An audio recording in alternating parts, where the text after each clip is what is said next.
Okay, tumuli ang inyong Piniperams Instructor at sa pagpapatuloy ng ating paggagawa at pagsagot ng mga videos ng inyong makatanungan ay gusto ko lang munang basahin ang isa pang katanungan ni Mr. Romulo. Si Romulo Domingo. Ang isa pa niyang katanungan ay yung una, yung wala sa sintro ang tama ng firing pin sa bala sa primer. Ang isa pa niyang katanungan ay mahirap ikasa.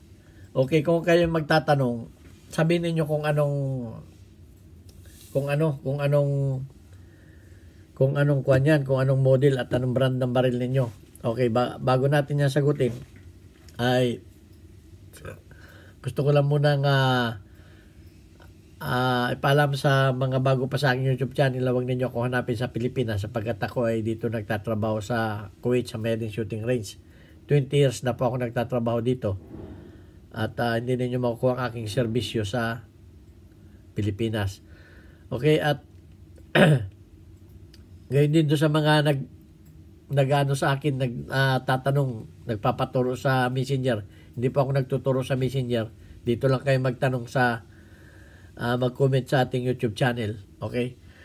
Ayan, at ako'y magpapasalamat lang sa ating mga 36,900 plus na mga subscribers na patuloy tayong dumarami. Maraming salamat sa mga ganda ninyong comment.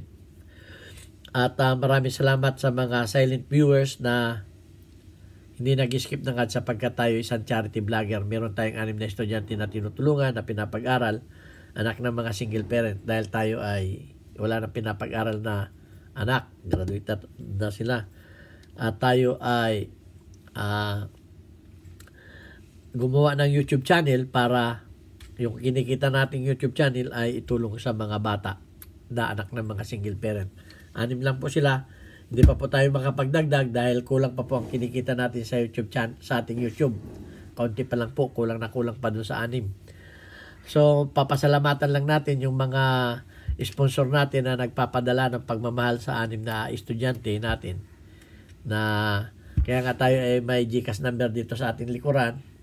Okay, yung mga nagpadala dyan, thank you shout out kay Alfredo Isidro Ordosipe ng Las Piñas, si Architect Arnel Salvador ng Kuwait, si Jobel Platon ng Riyadh, Saudi Arabia, si Boy Umay, si Umbet ng Kia Motors Kuwait, at si Anthony Evangelista ng Pasay. Meron pang isang hindi ayaw magpakilala, tawagin natin sa pangalang Adrian. Ayan, okay. At sagutin na natin yung katanungan ni bakit mahirap ikasa? Okay, tanong ni Romulo Domingo. Okay, sa mga may 1911, assume na lang natin 1911. Tingnan ninyo itong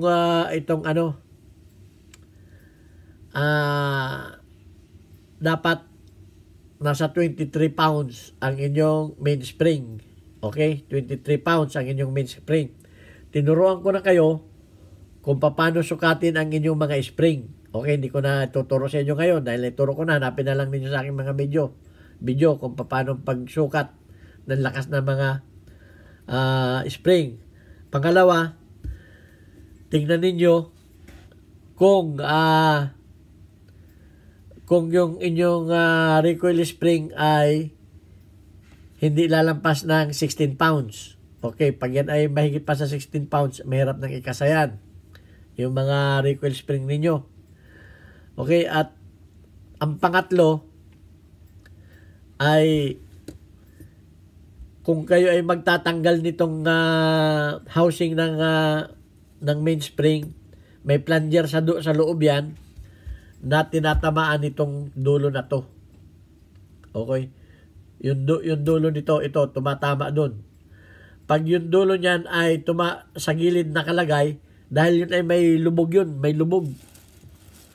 May parang halo. Okay, parang halo yung nun.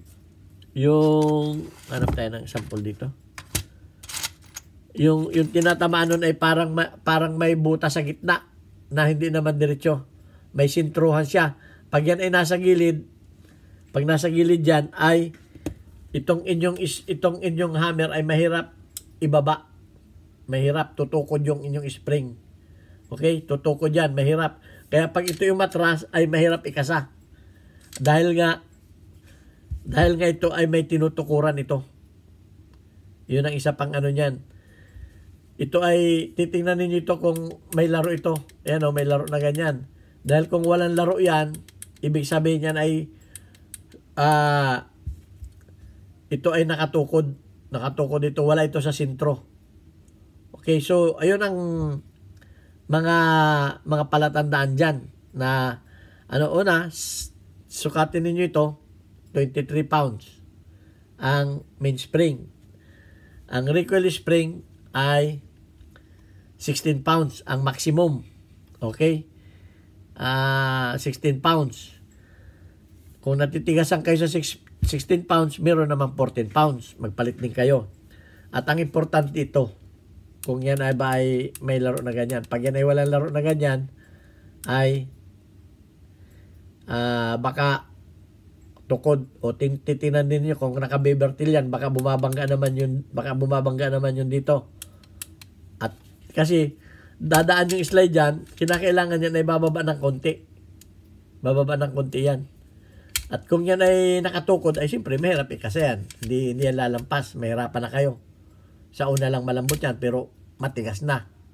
Okay, so ayun, ang inyong mga kukurikin sa inyong mga baril. Lalo tit sa mga 1911. At sana may natutunan kayo sa ating maiksing video. Okay, ginagawa ko lamang na topic by topic para pagtingin niyo, kasi yung iba naghahanap lang ng title eh. Pag wala sa title yung kanyang tanong, hindi naman panunuorin yung videos. Maliban lamang doon sa iba nating mga mga talaga sumusubaybay sa atin, natin pinasalamatan na talagang walang palya, lagi nakaabang sa ating mga videos. Okay, at maraming salamat sa inyo sa inyong magagandang comment. At magpatuloy tayo sa ating YouTube channel para nakakatulong din ako sa mga problema ninyo at nakakatulong din naman kayo sa ating mga beneficiaries na mga batang estudyante. Okay, ito ang inyong Pinoy Finance Instructor. Maraming salamat sa inyong panunod at doon sa mga nagko-comment at may mga problema, panoorin muna ninyo mga videos. Pagkatapos ninyo mapanood at ginawa ninyo at hindi naayos, saka kayo mag-follow up ng question.